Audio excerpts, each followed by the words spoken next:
आइए प्रारंभ करते हैं। Who is the father of economics, अर्थात अर्थशास्त्र के जनक कौन है? इसका उत्तर है Adam Smith.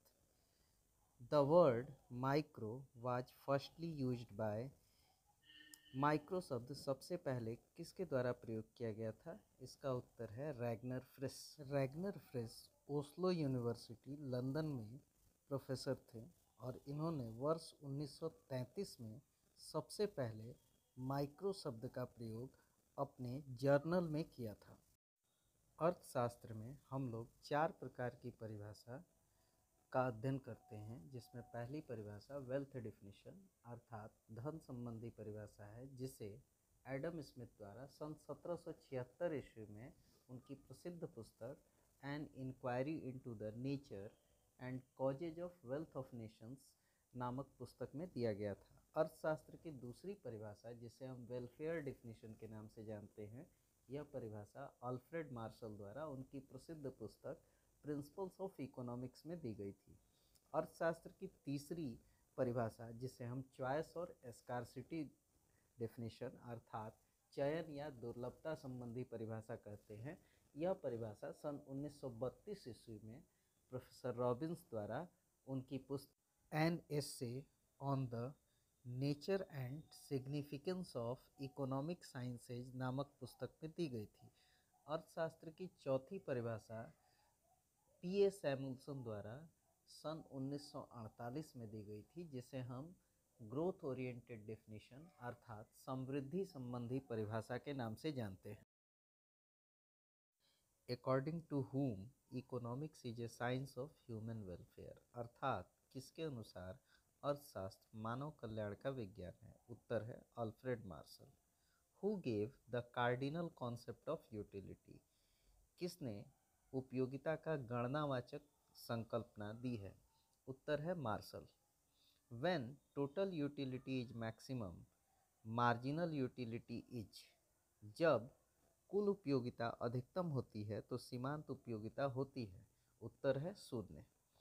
Who gave the ordinal concept of utility, अर्थात उपयोगिता का क्रमवाचक अवधारणा किसने दी है? उत्तर है हिक्स और एलन। उपयोगिता की माप के संबंध में 2 प्रकार की धारणाएं प्रचलित हैं। पहली धारणा के अनुसार उपयोगिता की माप मुद्रा के रूप में की जा सकती है। यह धारणा प्रोफेसर मार्शल द्वारा की गई थी, क्योंकि मार्शल का यह मानना था कि किसी वस्तु का जो मूल्य हम चुकाते हैं वही मूल्य उसकी उपयोगिता होती है, जबकि दूसरी धारणा के अनुसार उपयोगिता की माप नहीं की जा सकती। यह एक अमूर्त धारणा है और केवल महसूस की जा सकती है। व्हाट डज सेट्रिस पारेबिस मीन्स, अर्थात सेट्रिस पारेबिस का क्या अर्थ है? इसका उत्तर है if other things remain the same, अर्थात यदि अन्य बातें समान रहें। अगला प्रश्न है who gave the concept of limited resources and unlimited wants, सीमित संसाधन और असीमित आवश्यकता की अवधारणा किसने दी है? उत्तर है रॉबिन्स।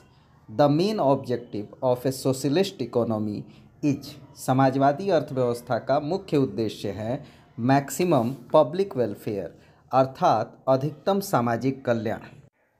3 प्रकार की अर्थव्यवस्थाएं मौजूद होती हैं। पहली अर्थव्यवस्था, जिसे हम कैपिटलिस्ट इकोनॉमी अर्थात पूंजीवादी अर्थव्यवस्था कहते हैं, इसमें उत्पादन के सभी साधनों पर निजी स्वामित्व अर्थात प्राइवेट कंट्रोल होता है। दूसरी अर्थव्यवस्था है जिसे सोशलिस्ट इकोनॉमी समाजवादी अर्थव्यवस्था कहते हैं। इसमें उत्पादन के सभी साधनों पर सरकारी स्वामित्व अर्थात गवर्नमेंट कंट्रोल होता है। जबकि तीसरी अर्थव्यवस्था, जिसे हम मिक्स्ड इकोनॉमी अर्थात मिश्रित अर्थव्यवस्था कहते हैं, इसमें उत्पादन के साधनों पर निजी और सरकारी अर्थात प्राइवेट और गवर्नमेंट दोनों तरह का स्वामित्व मौजूद होता है। For luxury goods the demand is, अर्थात विलासिता की वस्तुओं की मांग होती है। उत्तर है हाईली इलास्टिक, अर्थात अत्यधिक लोचदार। इंडिफरेंस कर्व स्लोप इज, अर्थात अनाधिमान वक्र या उदासीनता वक्र का ढाल होता है। आंसर है फ्रॉम लेफ्ट टू राइट, अर्थात बाएं से दाएं। The formula for measuring the elasticity of demand is, मांग की लोच को मापने का सूत्र है। उत्तर है proportionate change in demand by proportionate change in price, अर्थात मांग में आनुपातिक परिवर्तन बटा मूल्य में आनुपातिक परिवर्तन। अगला प्रश्न है, pen and ink is an example of, कलम और स्याही एक उदाहरण है। उत्तर है कॉम्प्लीमेंट्री गुड्स, अर्थात पूरक वस्तुएं। वे वस्तुएं सामान्य वस्तुएं अर्थात नॉर्मल गुड्स कहलाती हैं जिनकी मांग आय बढ़ने के साथ साथ बढ़ने लगती है, अर्थात उनका आय प्रभाव धनात्मक होता है, जैसे गेहूं, चावल, रेशम आदि। जबकि वे वस्तुएं जिनकी मांग आय बढ़ने पर घटती है या आय घटने पर बढ़ती है, अर्थात आय प्रभाव ऋणात्मक होता है, इन्हें हम निम्न कोटि की वस्तुएं अथवा गिफिन वस्तुएं कहते हैं, जैसे ज्वार, बाजरा, मोटे अनाज, मोटे कपड़े आदि। हमारा अगला प्रश्न है, फॉलोइंग फिगर शोज, निम्नलिखित चित्र क्या दिखाता है। उत्तर है परफेक्टली इलास्टिक डिमांड, पूर्णतया लोचदार मांग।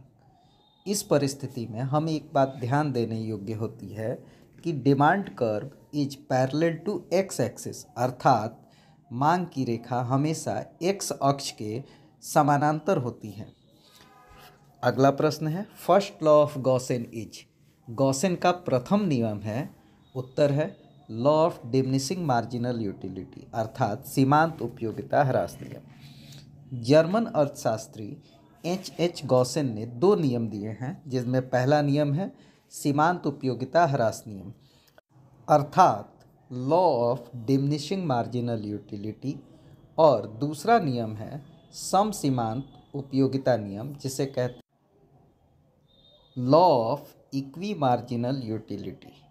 इस नियम को अधिकतम संतुष्टि का नियम, प्रतिस्थापन का नियम, आनुपातिकता का नियम आदि नामों से भी जाना जाता है।